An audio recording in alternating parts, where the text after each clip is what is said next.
પ્રકરણ 5 પરિવર્તનની સામાજિક સાંસ્કૃતિક પ્રક્રિયાઓ. પ્રસ્તાવના. પરિવર્તન એક પ્રક્રિયા છે. પરિવર્તન એટલે ફેરફાર. જે હોય તેનાથી કંઈક જુદું થવું એટલે પરિવર્તન. જ્યારે નોંધપાત્ર ફેરફાર દેખાય ત્યારે પરિવર્તન આવ્યું હોવાનું જણાય છે. પરિવર્તન કુદરતનો નિયમ છે. કુદરતની જેમ સમાજમાં સતત પરિવર્તન જોવા મળે છે. સાતત્ય અને પરિવર્તન એ દરેક સમાજનું લક્ષણ છે. સામાજિક સાંસ્કૃતિક પરિવર્તન એ અવિરત ચાલતી ઘટના છે. પરિવર્તનની સામાજિક સાંસ્કૃતિક પ્રક્રિયાઓ જોવામાં સમાજશાસ્ત્રને રસ છે, કારણ કે સામાજિક સાંસ્કૃતિક પ્રક્રિયાઓ સમાજ વ્યવસ્થામાં મહત્વપૂર્ણ પરિણામો નિપજાવે છે. એટલું જ નહીં, તે સમાજ જીવનની મહત્વની બાબત હોવાથી તેની સમજૂતી મેળવવી જોઈએ. પહેલાં લોકો જમીન પર પલાઠીવાળી હાથ વડે જમતા, તેના બદલે હવે ડાઇનિંગ ટેબલ પર ચમચી અને છરી કાંટા વડે જમે છે. તેમજ વસંત પંચમીને બદલે વેલેન્ટાઇન ડે ઉજવણીનું પ્રચલન વધ્યું છે. આ ઉદાહરણો પરિવર્તનની કઈ સાંસ્કૃતિક પ્રક્રિયાનું પરિણામ છે તે તમારે જાણવું છે, અથવા સમાજશાસ્ત્રમાં ઉપરયુક્ત પરિવર્તન દર્શાવવા માટે કયા ખ્યાલોનો ઉપયોગ કરવામાં આવે છે તે તમારે જાણવું છે ને? મિત્રો, તમે પશ્ચિમીકરણ, સંસ્કૃતિકરણ, વૈશ્વિકીકરણ, ઉદારીકરણ શબ્દોથી પરિચિત હશો, પરંતુ આ શબ્દો સમાજશાસ્ત્રમાં કઈ રીતે ઉપયોગી છે? આ શબ્દો પરિવર્તનના સ્ત્રોત તરીકે તેમજ સામાજિક સાંસ્કૃતિક પ્રક્રિયાના ખ્યાલ તરીકે કેવી સમજૂતી આપે છે તેની સ્પષ્ટતા કરવી જરૂરી છે, કારણ કે આવી સામાજિક સાંસ્કૃતિક પ્રક્રિયાઓ સમાજ જીવનમાં સામાજિક સંબંધો ઉપર તેમજ લાગણીઓની અભિવ્યક્તિમાં અગત્યની અસરો નિપજાવતી હોવાથી તેનો અભ્યાસ જરૂરી છે. તેના ભાગરૂપે અહીંયા આપણે સૌ પ્રથમ સામાજિક સાંસ્કૃતિક પરિવર્તનનો અર્થ તેમજ પરિવર્તનના સ્ત્રોત એવી સંસ્કૃતિકરણ, વૈશ્વિકીકરણ, પશ્ચિમીકરણ અને ઉદારીકરણ જેવી સામાજિક સાંસ્કૃતિક પ્રક્રિયાઓની જાણકારી મેળવીશું. સામાજિક પરિવર્તનનો અર્થ. સામાજિક પરિવર્તન એ અવિરત ચાલતી ઘટના છે. તે સાર્વત્રિક છે.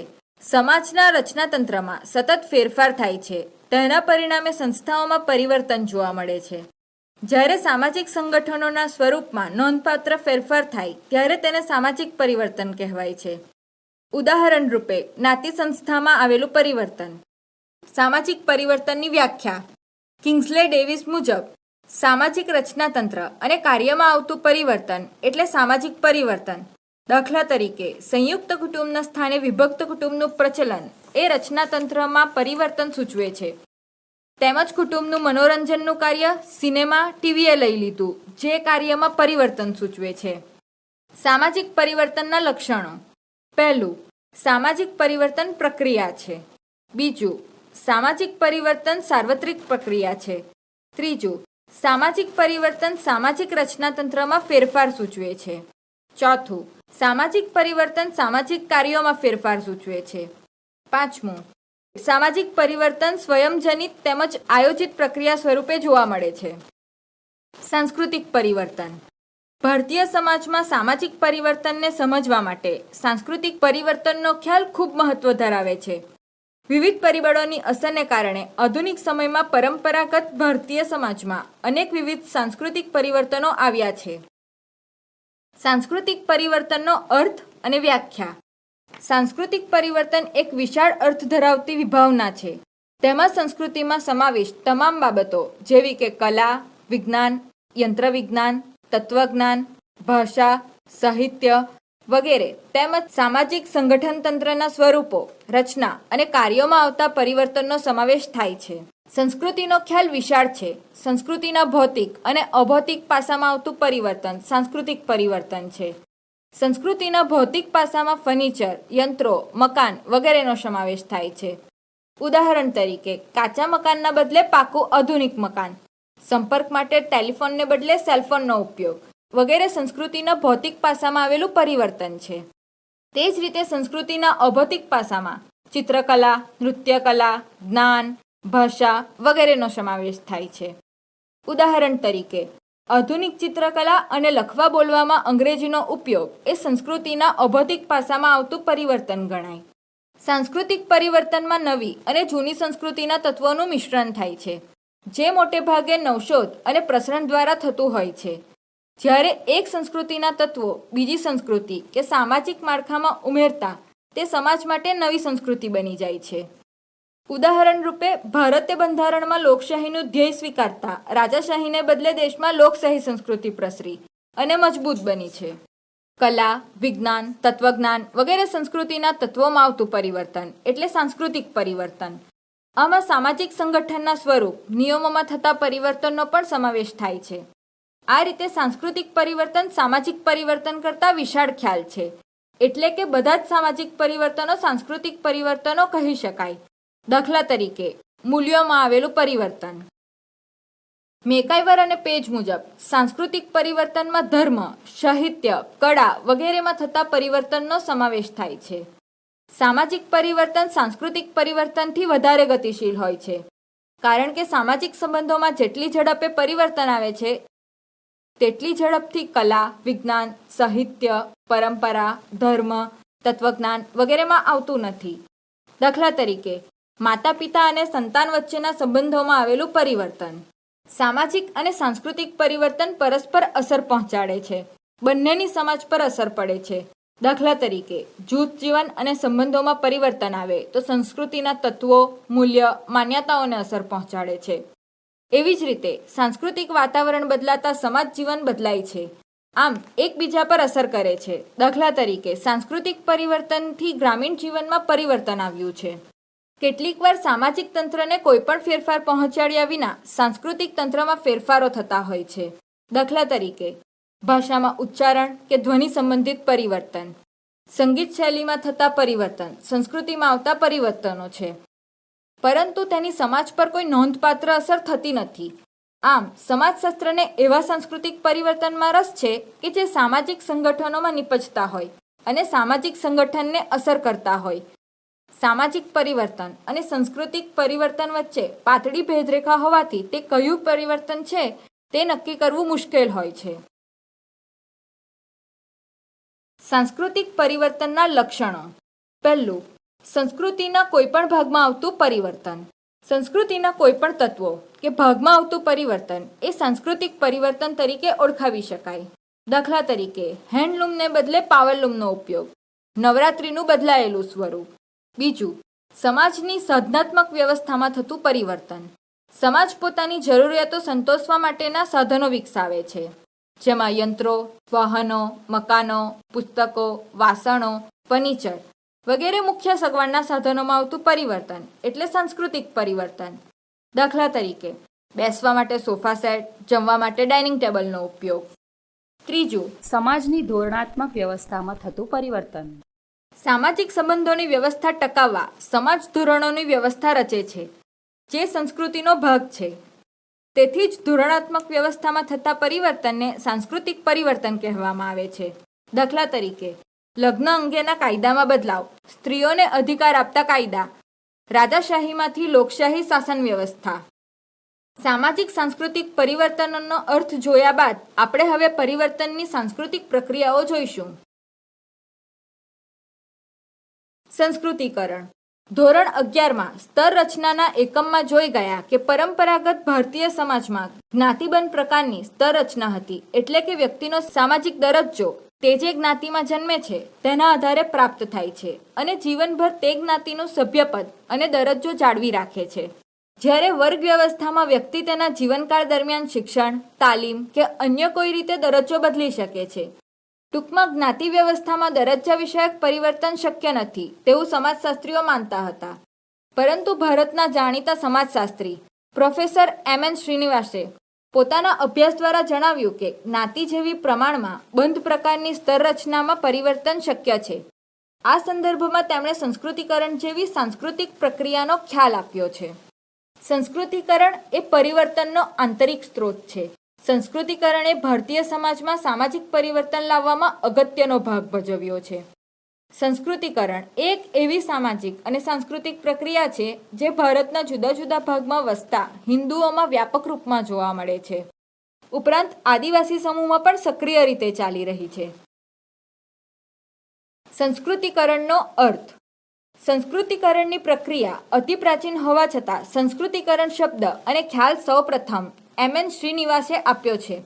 તેમણે religion and society among the Coorg પુસ્તકમાં જ્ઞાતિના પરિવર્તનને સમજાવવા માટે બ્રાહ્મણીકરણ શબ્દ પ્રયોજ્યો હતો. તે પછી ડેવિડ પોકોક અને અન્ય માનવશાસ્ત્રીઓએ કહ્યું કે નિમ્ન જ્ઞાતિ માટે બ્રાહ્મણ સિવાય અન્ય જ્ઞાતિ પણ મોડેલ બને છે. તેથી શ્રીનિવાસે બ્રાહ્મણીકરણને બદલે સંસ્કૃતિકરણ શબ્દનો ઉપયોગ કર્યો. સંસ્કૃતિકરણના અર્થમાં માત્ર સંસ્કૃતિનું અનુકરણ કરે છે તેવું નથી, પરંતુ સંસ્કૃત ભાષાના ધાર્મિક ગ્રંથોમાં જે પ્રકારના વિચારો માન્યતા વ્યક્ત થતી હતી, જે ઉપલી જ્ઞાતિ અપનાવતી, તેનું અનુકરણ નિમ્ન જ્ઞાતિ કરતી માટે સંસ્કૃતિકરણ શબ્દનો ઉપયોગ કરે છે. સંસ્કૃતિકરણની વ્યાખ્યા. એમ.એન. શ્રીનિવાસન મુજબ સંસ્કૃતિકરણ એક એવી પ્રક્રિયા છે જેમાં નિમ્ન હિન્દુ જ્ઞાતિ, આદિવાસી કે અન્ય સમૂહો તેમનાથી ઉચ્ચ ગણાતી જ્ઞાતિઓ કે દ્વિજ જ્ઞાતિના રિવાજો, વિધિવિધાન, વિચારસરણી અને જીવનશૈલીનું અનુકરણ કરે છે. આમ કરીને તેઓ પોતાનો પરંપરાગત સામાજિક દરજ્જો જ્ઞાતિના કોટિક્રમમાં ઉચ્ચ હોવાનો દાવો કરે છે. સંસ્કૃતિકરણની પ્રક્રિયાના પાસા. એમ.એન. શ્રીનિવાસે પોતાના પુસ્તક social change in modern India, આધુનિક ભારતમાં સામાજિક પરિવર્તનમાં સંસ્કૃતિકરણની વિગતે ચર્ચા કરી છે. તેના આધારે આ સાંસ્કૃતિક પ્રક્રિયાના કેટલાક પાસાઓને સમજવાનો પ્રયત્ન કરીએ. પહેલું, સંસ્કૃતિકરણની પ્રક્રિયા સમૂહલક્ષી છે, એટલે કે આ પ્રક્રિયામાં વ્યક્તિ નહીં પરંતુ સમગ્ર જ્ઞાતિ સમૂહ ઊભી ગતિશીલતા પ્રાપ્ત કરે છે અને તે માટે તે જ્ઞાતિ પોતાનો દાવો પણ આગળ ધરે છે. બીજી રીતે કહીએ તો સંસ્કૃતિકરણ થાય એટલે જ્ઞાતિ સમૂહને આપોઆપ ઊંચો દરજ્જો પ્રાપ્ત થતો નથી, તે માટે તેણે પ્રયત્ન કરવો પડે છે. બીજું, સંસ્કૃતિકરણથી જે ગતિશીલતા કે પરિવર્તન આવે છે તેનાથી જ્ઞાતિના કોટિક્રમમાં સ્થાનફેર કે દરજ્જામાં પરિવર્તન આવે છે, પરંતુ માળખાગત પરિવર્તન આવતું નથી, એટલે કે જ્ઞાતિ વ્યવસ્થા પાયામાંથી બદલાઈ જતી નથી. એ રીતે પરિવર્તન સામાજિક પ્રક્રિયા છે. ત્રીજું, સંસ્કૃતિકરણથી આર્થિક ઉન્નતિ થાય એવી કોઈ ખાતરી નથી. એટલું જ નહીં, આર્થિક અને રાજનૈતિક રીતે આગળ હોય પરંતુ સાંસ્કૃતિક દરજ્જો ઊંચો ન હોય તેવા લોકો સંસ્કૃતિકરણની દરજ્જો ઊંચો લાવતા.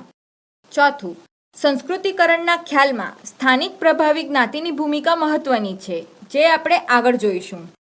પાંચમું, સંસ્કૃતિકરણની પ્રક્રિયા માત્ર હિન્દુ જ્ઞાતિઓમાં જોવા મળે છે તેવું નથી. ઉપલી જ્ઞાતિઓનું અનુકરણ કરી આદિવાસી સમૂહો પણ જ્ઞાતિનો દરજ્જો મેળવવાનો દાવો કરે છે. પશ્ચિમ ભારતમાં ભીલ અને મધ્ય ભારતમાં ગોંડ, હો, ઉરાવ તેના ઉદાહરણો છે. આ સંદર્ભમાં સંસ્કૃતિકરણ સમૂહો અને સમુદાયો માટે ઊભી ગતિશીલતાની તેમજ પરિવર્તનની સાંસ્કૃતિક પ્રક્રિયા છે. છઠ્ઠું, સંસ્કૃતિકરણની પ્રક્રિયા દરમિયાન સંઘર્ષ અને વિરોધ પણ જોવા મળ્યા છે. શ્રીનિવાસ જણાવે છે કે એવા ઉદાહરણ બને છે કે જ્યારે અનુકરણ કરતી જ્ઞાતિઓમાં આવેલા પરિવર્તનનો ઉપલી જ્ઞાતિઓ વિરોધ કરે છે અને સાથે સાથે નિમ્ન જ્ઞાતિના દાવાનો અસ્વીકાર કરે છે. આમ કરવા છતાં જ્ઞાતિઓ વચ્ચે સંઘર્ષ પણ જોવા મળે છે. સાતમું, કેટલીક નિમ્ન જ્ઞાતિઓ ઉપલી જ્ઞાતિનું નામ અને અટક સ્વીકારી ઉચ્ચ સ્થાન માટે દાવો કરે છે. આ માટે 1931ની સેન્સસમાં પોતાની જ્ઞાતિની નોંધણી ઉચ્ચ જ્ઞાતિના નામે કરાવી હતી. આ પ્રક્રિયાને પણ શ્રીનિવાસ સંસ્કૃતિકરણ કહે છે. આઠમું, સંસ્કૃતિકરણની પ્રક્રિયા દ્વિમાર્ગી છે, એટલે કે એક તરફ નિમ્ન જ્ઞાતિઓને તેનાથી ઉચ્ચ ગણાતા જ્ઞાતિનો દરજ્જો અપાવી ગતિશીલતા સર્જે છે, પરંતુ બીજી તરફ આમ કરવા જતાં પોતાની જ્ઞાતિની કેટલીક સારી બાબતોનો ત્યાગ કરે છે. સંસ્કૃતિકરણની પ્રક્રિયા અને પ્રભાવી જ્ઞાતિ. સંસ્કૃતિકરણના ખ્યાલમાં સ્થાનિક પ્રભાવી જ્ઞાતિની ભૂમિકા મહત્વની છે. જીવનશૈલીનું અનુકરણ કરવામાં બ્રાહ્મણો ઉપરાંત અન્ય જ્ઞાતિઓને પણ અનુસરવામાં આવે છે. તેની સ્પષ્ટતા કરવા માટે શ્રીનિવાસે 1955માં the social system of a Mysore વિલેજમાં સૌપ્રથમ પ્રભાવી જ્ઞાતિનો ખ્યાલ લાગુ કર્યો. તેમના મતે પ્રભાવી જ્ઞાતિ ગ્રામીણ સામાજિક જીવનને સમજવા તેમજ સંસ્કૃતિકરણની પેટર્ન જોવામાં ઉપયોગી છે. જ્ઞાતિને પ્રભાવી માનવા માટે શ્રીનિવાસે કેટલાક માપદંડોની રજૂઆત કરી છે. પહેલું, સ્થાનિક વિસ્તારની નોંધપાત્ર જમીન માલિકી એક જ્ઞાતિ પાસે હોવી આવશ્યક છે.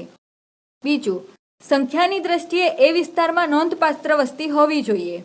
ત્રીજું, ઉચ્ચ પારંપરિક દરજ્જો ઉપરાંત શિક્ષણનું પ્રમાણ, વહીવટીતંત્રમાં નોકરીઓ, આવકના શહેરી સ્ત્રોત પણ કેટલીક જ્ઞાતિઓને ગ્રામ્ય વિસ્તારોમાં સત્તા પ્રતિષ્ઠા આપી પ્રભાવી બનાવે છે. આ માપદંડોને આધારે જોઈએ તો ગુજરાતમાં સ્થાનિક રીતે કેટલાક વિસ્તારમાં ક્ષત્રિય અને પાટીદારો પ્રભાવી જ્ઞાતિનો દરજ્જો ધરાવે છે. સમીક્ષા મર્યાદા. સંસ્કૃતિકરણના ખ્યાલની અનેક સ્તરો પર ટીકા થઈ છે, જેમ કે પહેલું, સંસ્કૃતિકરણથી કેટલાક લોકો અસમાનતા પર આધારિત સામાજિક રચનાતંત્રમાં પોતાનું સ્થાન સુધારી લે છે, પરંતુ એનાથી સમાજમાં પ્રસરેલી અસમાનતા, ભેદભાવ નાબૂદ થતો નથી, તે નોંધવું રહ્યું. બીજું, ઉચ્ચ જ્ઞાતિની જીવનશૈલી ઊંચી હોય છે અને નિમ્ન જ્ઞાતિની નિમ્ન એવું સાબિત થાય છે.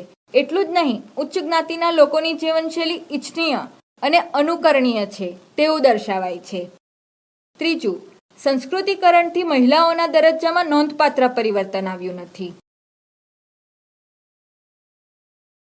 પશ્ચિમીકરણ. પશ્ચિમીકરણની પ્રક્રિયા યુરોપિયન પ્રજાના સંપર્કથી શરૂ થઈ હતી. જોકે બ્રિટિશરોએ 150 વર્ષ શાસન કર્યું હોવાથી તેમની અસર વધુ થઈ છે. પશ્ચિમીકરણ પરિવર્તન માટેની મહત્વની સામાજિક સાંસ્કૃતિક પ્રક્રિયા છે. પશ્ચિમીકરણના અનેક અર્થ કરવામાં આવે છે. તેમાં 3 બાબતોનો સમાવેશ કરવામાં આવે છે. પહેલું, યંત્રવિદ્યા અને વિજ્ઞાન. બીજું, સંસ્થાઓ, વિચારસરણી, મૂલ્યો. ત્રીજું, ચીજવસ્તુ, ભાષા વગેરે. આધુનિક ભારતમાં સામાજિક પરિવર્તન પુસ્તકમાં એમ.એન. શ્રીનિવાસનના પશ્ચિમીકરણ ખ્યાલને વિગતે સમજાવ્યો છે. આ સંદર્ભમાં તેઓ જણાવે છે કે પશ્ચિમીકરણ એવી પ્રક્રિયા છે જેમાં ભારતમાં 150 વર્ષના બ્રિટિશ રાજને કારણે ભારતીય સમાજ અને સંસ્કૃતિમાં વિવિધ સ્તરે પરિવર્તનો આવ્યા છે, જેમ કે યાંત્રિક, સંસ્થાકીય, વૈચારિક અને મૂલ્ય સંબંધિત વગેરે. પશ્ચિમીકરણ એક વ્યાપક, સંકુલ અને ઘણા સ્તરવાળો ખ્યાલ છે. તેને એક છેડે પશ્ચિમી ટેકનોલોજીથી માંડી બીજે છેડે આધુનિક વિજ્ઞાન અને આધુનિક ઇતિહાસ લેખનનું વિશાળ ક્ષેત્ર આવરી લેવામાં આવ્યું છે. અહીં એ સ્પષ્ટ કરવું જરૂરી છે કે સંસ્કૃતિકરણ અને પશ્ચિમીકરણ એ ભારતમાં માળખાકીય પરિવર્તનો કરતા સાંસ્કૃતિક સામાજિક પરિવર્તનો સમજાવવા માટેના ખ્યાલ છે. નવા મૂલ્યો, આદર્શો અને સંસ્થાઓ દ્વારા જે ફેરફાર આવ્યા તેને આપણે પશ્ચિમીકરણ કહી શકીએ. એટલે કે પશ્ચિમની વિચારસરણીના માનવતાવાદી, બિનસાંપ્રદાયિક, ઉદારમતવાદી, સમાનમતવાદી મૂલ્યોનો અંગ્રેજ અમલ દરમિયાન ભારતમાં પ્રવેશ થતા ભારતીય સમાજ જીવનના વિભિન્ન ક્ષેત્રમાં જે પરિવર્તન આવ્યા તે સૂચવતી પ્રક્રિયા. પશ્ચિમીકરણના પાસા. એમ.એન. શ્રીનિવાસે અનેક ઉદાહરણ દ્વારા ભારત પર પશ્ચિમીકરણની અસરો નીચે દર્શાવેલા પાસાઓ દ્વારા સમજાવેલ છે. પહેલું, બ્રિટિશ શાસન દરમિયાન ભારતમાં ખાસ કરીને કૃષિ ક્ષેત્રે કેટલાક કાયદા અને વહીવટી તંત્રોનો અમલ કરવાથી વ્યાપક પરિવર્તનો આવ્યા. 18મી સદીના અંતિમ વર્ષોમાં જમીનદારી, રૈયતવારી જેવી વ્યવસ્થાઓ જમીન માલિકી અને મહેસૂલ ઉઘરાવવાના મુદ્દે દાખલ કરવામાં આવી. પરિણામે ગ્રામીણ વિસ્તારોમાં નવા ભૂમિ સંબંધો સ્થપાયા. બીજું, બ્રિટિશરોએ સમાજ વ્યવસ્થાની જાળવણી માટે નવા કાયદા, કાનૂન અને ન્યાયતંત્રની વ્યવસ્થા ઊભી કરી. લશ્કર અને પોલીસ દળની નવેસરથી રચના કરી, જેથી સમાજમાં મોટો બદલાવ આવ્યો. ત્રીજું, બ્રિટિશરોએ ભારતમાં પશ્ચિમી શિક્ષણ વ્યવસ્થા દાખલ કરી, જેથી શિક્ષણ બધા માટે ખુલ્લું થયું અને બધાને તક મળી. સમય જતાં આ શિક્ષણ વ્યવસ્થાએ ગ્રામ્ય વિસ્તારો સુધી નવા વિચારો અને મૂલ્યોનો પ્રચાર પ્રસાર કર્યો. ચોથું, બ્રિટિશરોએ ભારતમાં છાપખાનાની શરૂઆત કરી. તેના પગલે પગલે અખબાર, પુસ્તકો, સામયિકોનું પ્રકાશન શરૂ થયું અને વિસ્તર્યું. સમાજમાં વિવિધ વર્ગો અને સમૂહોમાંથી વિચારો વ્યક્ત કરવા માટે છાપખાનાએ આધુનિક સગવડો ઊભી કરી. તેને કારણે વૈશ્વિક સ્તરના નવા વિચારો, મૂલ્યો પ્રચારવામાં આવ્યા. પાંચમું, પશ્ચિમીકરણની એક મહત્વની અસરને શ્રીનિવાસ માનવતાવાદના સંદર્ભમાં તપાસે છે. જ્ઞાતિ, આર્થિક પરિસ્થિતિ, ધર્મ, ઉંમર અને જાતિના ભેદભાવ વગર સૌને માટે કલ્યાણનો આદર્શ અને સમાનતા, સ્વતંત્રતા અને બિનસાંપ્રદાયિકતાના પશ્ચિમી ખ્યાલોએ ભારતમાં માનવતાવાદી વાતાવરણ સર્જાવવામાં મહત્વની ભૂમિકા ભજવી. આની અસર રૂપે ભારતમાં ઘણી સામાજિક સુધારણાની પ્રવૃત્તિઓ શરૂ થઈ. છઠ્ઠું, પશ્ચિમીકરણની અસર રૂપે ભારતમાં વિકસેલ વ્યાપાર અને ઉદ્યોગોને કારણે તેમજ શિક્ષણના પ્રસારને પરિણામે એક નવો મધ્યમ વર્ગ ઉદ્ભવ્યો. બ્રિટિશ સરકારે શરૂ કરેલા વહીવટી તંત્રના શરૂઆતમાં નોકરીએ રહેલો નાનો શિક્ષિત વર્ગ સમય જતાં આધુનિક ભારતમાં અસરકારક મધ્યમ વર્ગ સ્થાપિત થઈ ચૂક્યો. આ વર્ગમાં વકીલો, ડોક્ટરો, અધ્યાપકો, સાહિત્યકારો તેમજ કલાકારોને સમાવતો બુદ્ધિજીવી વર્ગ પણ વિકસ્યો. આ નવા વર્ગની અસર રૂપે દેશમાં પશ્ચિમી સંસ્કૃતિના કેટલાક તત્વોનો સ્વીકાર થયો અને શહેરોમાં આધુનિકતા વિકસી. સાતમું, બ્રિટિશ શાસન દરમિયાન સ્વતંત્રતાની લડાઈમાં ઊભી થયેલી પશ્ચિમની લોકશાહી, ઉદારતાવાદી અને રાષ્ટ્રીયતાથી પ્રેરાઈને દેશ નેતાઓએ લોકોને સંગઠિત કરવાનું શરૂ કર્યું. આઝાદીની લડતના વર્ષોમાં લોકશાહી પ્રત્યેની શ્રદ્ધા અને વિશ્વાસ એટલા વિકસ્યા કે સ્વતંત્ર ભારતમાં લોકશાહી શાસન વ્યવસ્થાને લોકોએ સ્વીકારી તે પશ્ચિમીકરણની અસર છે તેમ કહી શકાય. વૈશ્વિકીકરણ. 21મી સદીમાં સામાજિક પરિવર્તનની ચર્ચા વૈશ્વિકીકરણ, ઉદારીકરણના સંદર્ભ વગર અધૂરી ગણાય. આમ તો વૈશ્વિકીકરણની પ્રક્રિયા ભારત માટે નવી નથી, પરંતુ 20મી સદીના છેલ્લા દશકામાં સમગ્ર વિશ્વમાં 3 પ્રક્રિયા શરૂ થઈ: ઉદારીકરણ, ખાનગીકરણ અને વૈશ્વિકીકરણ. આ ત્રણેય પ્રક્રિયાઓએ દેશની અર્થવ્યવસ્થા પર તેમજ સમાજ અને સંસ્કૃતિ પર અસર કરી છે. આ પ્રક્રિયાને લીધે ખૂબ ઝડપથી વિશ્વ એક સમાજ અને એક આંતરરાષ્ટ્રીય બજાર બની જશે એવો ભય ઊભો થયો હોવાથી સમાજશાસ્ત્રીઓ અને માનવશાસ્ત્રીઓને આ બંને પ્રક્રિયાના અભ્યાસમાં રસ જાગ્યો છે. પરિવર્તનની સામાજિક સાંસ્કૃતિક પ્રક્રિયા તરીકે હવે આપણે વૈશ્વિકરણ, ઉદારીકરણના ખ્યાલની સમજૂતી મેળવીશું. વૈશ્વિકીકરણ એ જટિલ સામાજિક, આર્થિક, રાજકીય પ્રક્રિયા છે જે વિશ્વના તમામ દેશોમાં જોવા મળે છે. સમાજ વૈજ્ઞાનિકોની દ્રષ્ટિએ વૈશ્વિકીકરણની પ્રક્રિયા સમય અને ભૌતિક અંતર ઘટાડી રાષ્ટ્ર અને રાજ્યને નજીક લાવી દે છે અને વિશ્વ એક ગામ બને છે. તો સંચાર ક્રાંતિ અને યંત્રવૈજ્ઞાનિક સ્ત્રોતોએ આ પ્રક્રિયાને ગતિ આપી છે. વૈશ્વિકીકરણનો અર્થ.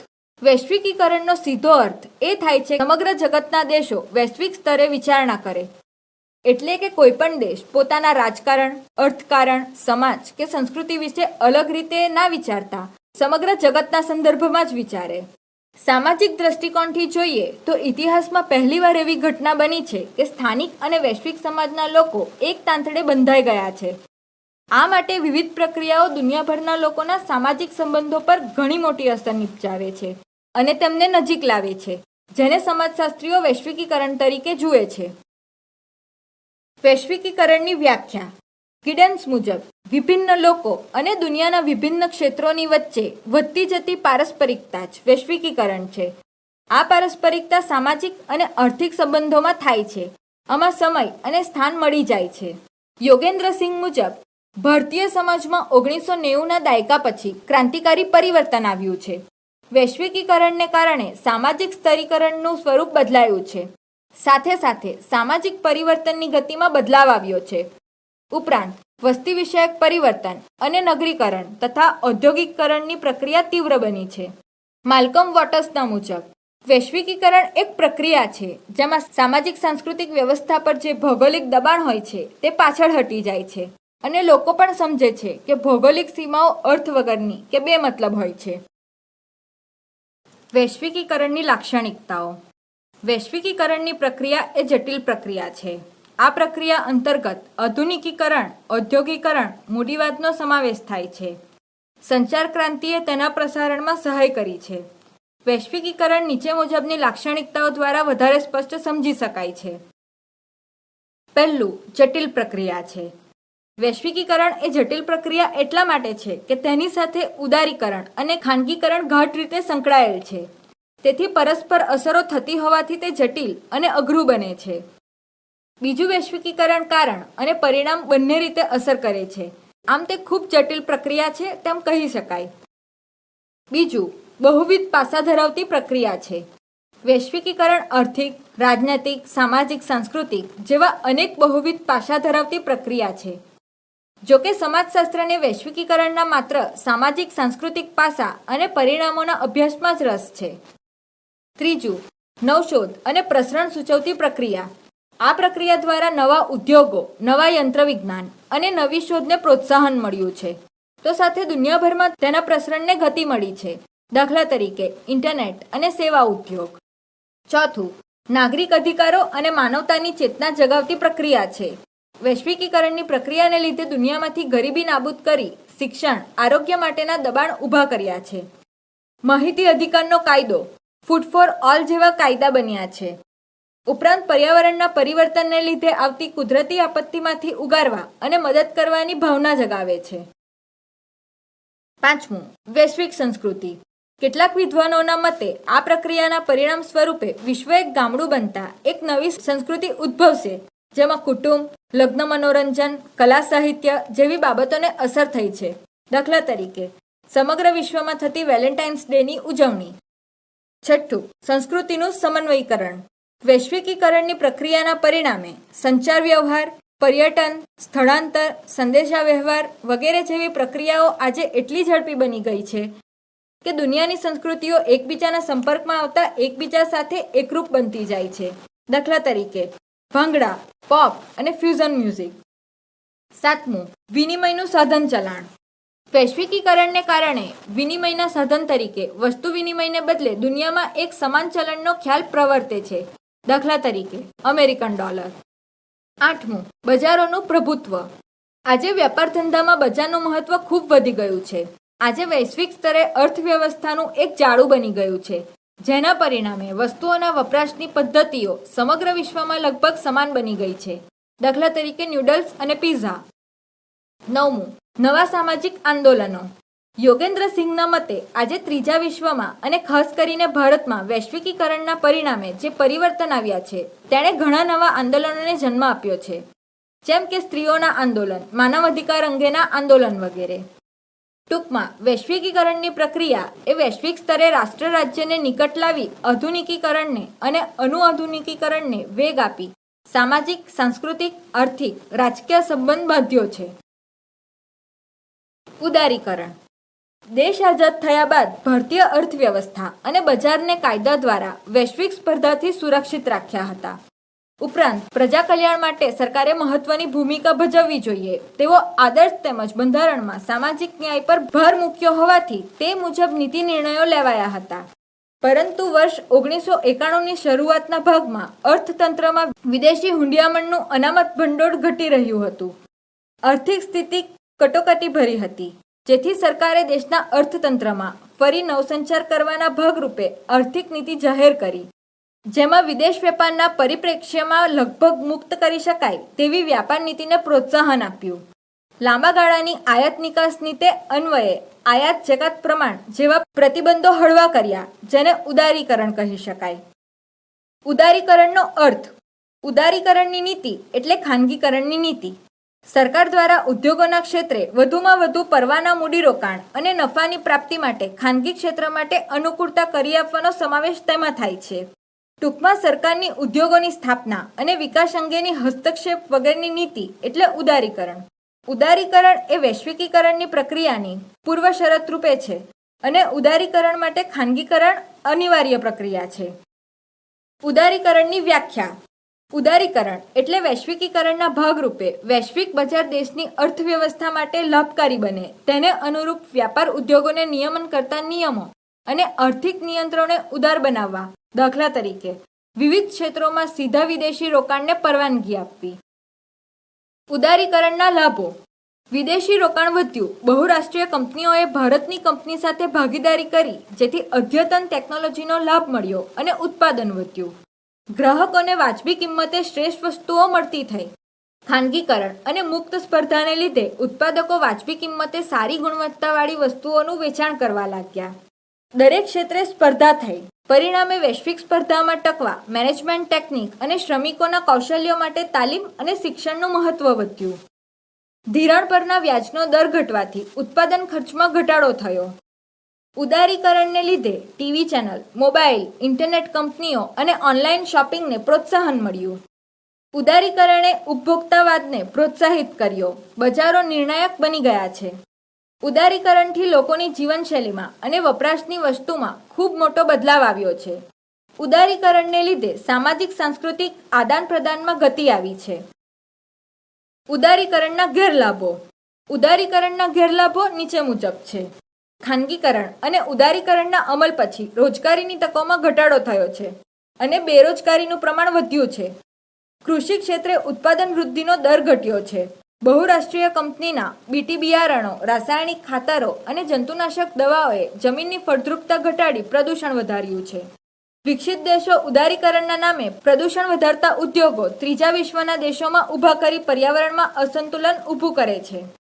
વિશ્વ વ્યાપાર સંગઠનની શરતોનું પાલન કરવાથી આયાત જકાતો મોટા પ્રમાણમાં ઘટાડી આયાત પ્રમાણ ઉદાર બનાવ્યા, તેથી નિકાસ વૃદ્ધિ ધીમી થઈ ગઈ.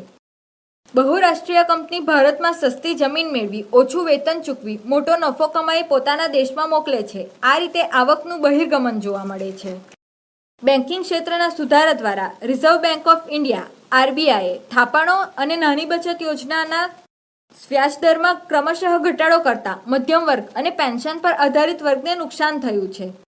ઉદારીકરણને લીધે દરેક બાબતોને બજાર ઉપર છોડી દીધી, પરિણામે અસમાનતા અને મોંઘવારી વધી છે.